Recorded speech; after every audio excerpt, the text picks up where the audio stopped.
What if everything you've been told about your health is wrong? Not a little wrong, completely wrong. Because right now, rogue scientists and visionary inventors are going further than medicine was ever willing to go. And what they've built will change how you live, think, and age. Welcome to the world of biohacking. And for some people, it's already starting to change their daily lives. Let me explain. It's 7:15 a.m. Your wrist just buzzed. You glance at your Whoop. Recovery is at 92%. Your ring data from the night before shows you clocked 2 hours of REM, but your heart rate variability dipped slightly at 3 a.m. That late night taco? Probably. You roll out of bed, swallow a handful of nootropics, and step into a 40-degree cold plunge. As the ice hits your skin, your brain screams, "Get out!" But you stay. You're not doing this because you're a masochist. You're doing it because you know your body can be enhanced, optimized, and you're determined to do a hostile takeover of your own DNA. But some secret obsessives, paralyzed geniuses, rogue scientists, visionary inventors are revolutionizing our minds and bodies. This is the wild story of the rebels who are rewiring mortality, perhaps even dreaming of immortality.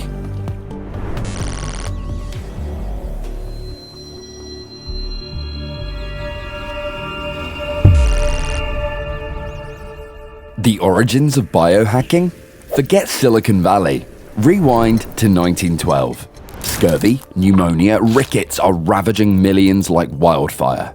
The medical elite says, it's germs, invisible monsters in shadows. But young Polish-Jewish biochemist Casemir Funk isn't looking at germs in the house. He's looking inside the human body itself. In the gritty streets of Victorian London, he looks like a classic academic, but has the mind of an outsider disruptor. He's fleeing the rising tide of World War I. Casemir lives in exile. He doesn't trust the tradition of medicine. He trusts the data coming out of his freezing, cramped London lab. While the world is on fire with war, Casemir is fighting a private war against human hardware failure. He's working 18-hour days, lonely, exhausted, but with the resilience of an outsider. Suddenly, in a flash, he discovers a totally new world of life inside our own bodies. He coins the term vitamins, from the Latin vita, meaning life, and amine, a nitrogen compound. Before Casemir, if you had scurvy or rickets, the experts said, "You're infected." Casemir revolutionizes medical thinking. Scurvy? Not a ghost.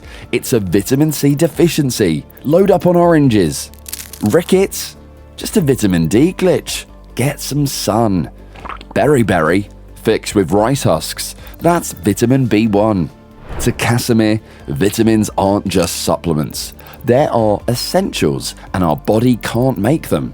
So every time you drop a vitamin D3 or check the fortified label on your oat milk, you're using a weapon forged by a man who was cancelled by the scientists of his time. Without vitamins, our human software crashes. With vitamins, our system is invincible.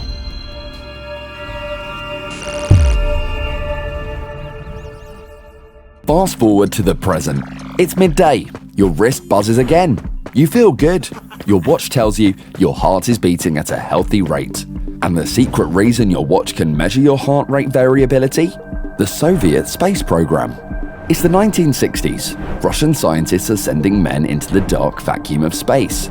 But they're terrified because they know an astronaut can have a steady pulse but be seconds away from a total breakdown.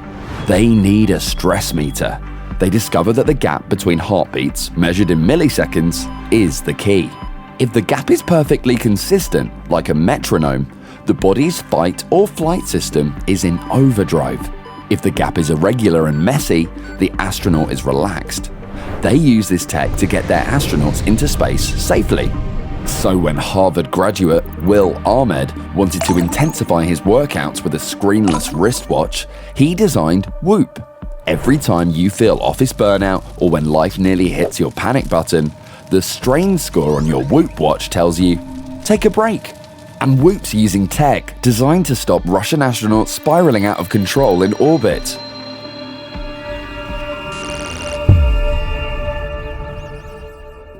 This takes us to one of the most incredible stories of biohacking, a man who refused to accept the hand he was dealt. 1997, Amit Goffer has a terrible accident. He's driving with his children. The brakes fail. The car rolls faster and faster down a hill and smashes into a tree. His son and daughter are okay, but Amit has a horrific neck injury. The doctor enters his hospital room, softly says, "You're a quadriplegic. You'll spend the rest of your life in a wheelchair." But Amit has a bone-deep streak of stubbornness. He won't accept their verdict. And being in a wheelchair means looking up at people. That's not him. He needs to look others in the eye. He spends 10 hard years at the Technion in Haifa, Israel, hacking the connection between robotics and the human nervous system. He isn't trying to treat paralysis. He's trying to bypass it. And so he invents ReWalk. It's revolutionary. A suit that can anticipate a person's movement. When the wearer leans forward, the robotic legs take a step. Amit didn't wait for a miracle cure. He built bionic legs. But he's a quadriplegic, and his new legs need arms to hold crutches for balance. He can't use his invention for himself. Amit knows this, but this invention will change human thinking. Being paralyzed can be hacked by reprogramming our nervous system. And he's helping others, showing that people don't have to be passengers in their own bodies.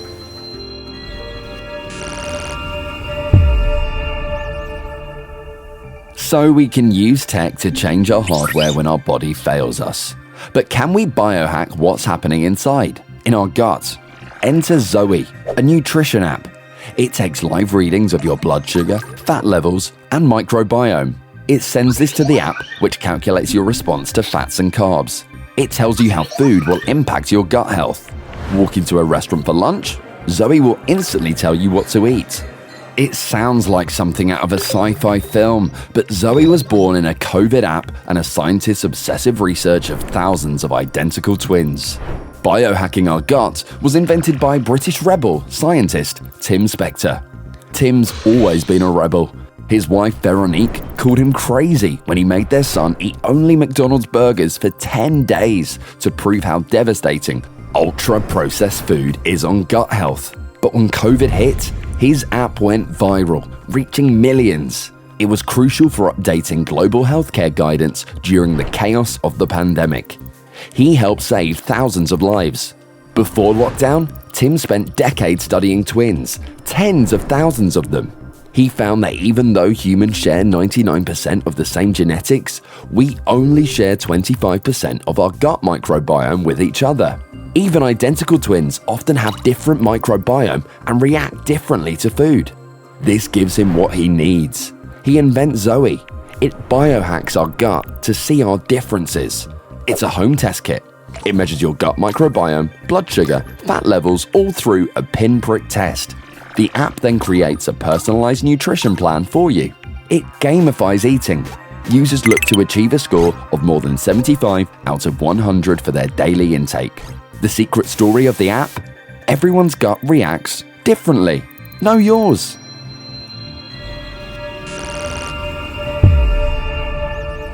Now, the biggest challenge of all. Our daily need for fuel. Back to your daily rush. Meetings, cups of coffee, deadlines, texts buzzing. You dream about that chocolate treat last night. But there's a glitch. This is the year you swore to optimize your diet and exercise. Take agency. You know the fitness industry's been lying to you, selling one-size-fits-all diets. You remember the incredible story of the twin sisters who discovered that it's all about your metabolism. Your metabolism isn't static. It changes every hour based on what you eat, how you sleep, walk, run. In 2014, you'd have to go to a high-end hospital, hook up to a room full of machines, and pay thousands for metabolic tests. Enter the visionaries Mikal and Mirav Moore. Identical twins, PhDs in physiology, and elite Ironman triathletes. They have the can-do, will-do grit of California athletes who were originally from Israel, a nation built on improvisation and problem-solving. They combine metabolism and tech because nutrition advice is stuck in the Stone Age. They'll give people control over their own fuel. The twins sweat for 8 long years. The problem, the gold standard of metabolic health is measure your respiratory exchange ratio in real time. But you need a massive mask and a computer the size of a fridge. The industry laughs. No athlete can carry a fridge, but they underestimate their grit. Lumen is created. It looks like a high-end vape, but it's the world's first handheld metabolic tracker.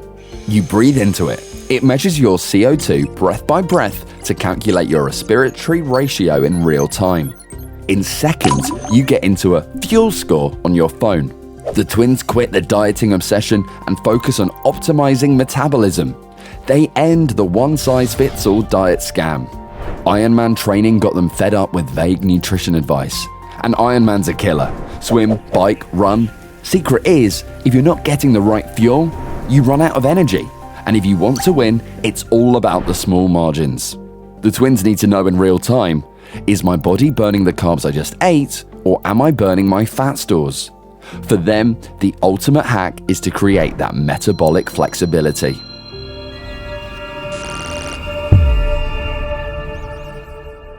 And even when we're not doing exercise, inventors are trying to harness tech to calm our spinning minds. We're constantly told, spend less time on your screen. You're spiraling into brain rot. You reply, I know, but my phone is my life. I can't stop. Living in the attention economy, your focus is the most valuable currency on earth. And tech giants mine your dopamine for profit. But imagine an app designed for your mental well-being. It doesn't exploit your anxiety and stress levels. It analyzes your digital behavior in real time, warns you're reaching burnout. It's designed to soothe your mind, not exploit it. The app was started by a Silicon Valley defector. He saw the damage to young people's mental health and wants to help. He creates Behavidence. Roy Cohen is a co-founder. His biggest influence? His grandmother. She's 19, running from Nazis in World War II. She gets shot, falls, but forces herself up. Keep running. She hides in forests, fights with partisans. Roy spends 5 years at Facebook. He's a marketing expert. He knows how to use algorithms to keep us wildly addicted to our phones. But Roy grows restless, leaves Facebook. He's lived in the marketing world, but in his heart, he's a disruptor inventor who wants to help people. He's determined to hack the human code and predict mental disorders the same way Facebook predicts your preferences. He creates an app that can anticipate your chances of having ADHD, depression, anxiety, burnout, mental health crisis, based only on how you use your phone. Roy's a rule breaker. He says if you can hack the code of digital addiction, you can fix it. He's a Facebook defector and will rupture marketing algorithms. He loves quoting his grandmother. You can solve everything with a shot of vodka, just don't be afraid. So whether it's a mental health app or vodka, the app is revolutionizing how you can take control of your mind and body. So why get inspired by a Polish biochemist, a man who refused to stay paralyzed, a defector who turned his back on Facebook? The secret story of biohacking is that it was built by wild scientist dreamers obsessed with revolutionizing our minds and bodies. Casemir discovers vitamins, the first biohack. Amit built legs he could never wear himself. Roy disrupts addiction algorithms. We're the first generation that doesn't have to accept our biological lot in life. Whether you take a heartbeat reading in the morning, vitamins, check if you're burning carbs or fat, you're biohacking. And biohacking is the ultimate counterculture, the refusal to be a passive observer of your own body. Imagine, it's tomorrow, 7:15 a.m. Your wrist just buzzed, and every time it does, you make a choice to take agency over your body's software or roll over and go back to sleep. Which will it be? You be the judge.